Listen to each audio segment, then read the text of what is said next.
Hello friends, welcome back to the new tutorial of the Python. Today we are going to learn resizing the image while maintaining the aspect ratio with the help of the thumbnail method.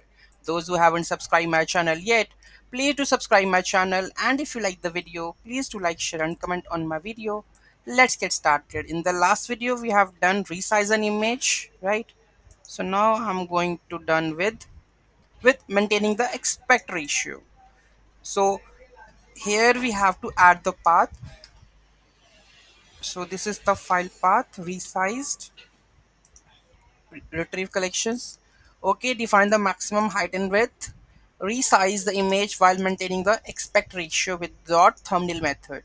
And path to save an image, that is thumbnail dot image dot jpg or png. We can save it and let's then show that image. Let's run it.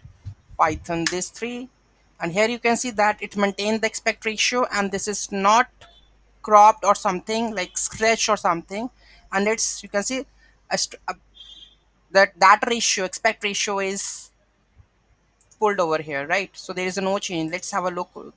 So where we have the file thumbnail, this is our thumbnail, and this is our main image, bigger one. Okay, so here you can see that maintaining the aspect ratio, right? So this is how you can do that one. Any doubt, any query in that, do let me know in the comment section. Thank you so much for watching this video. Have a great day.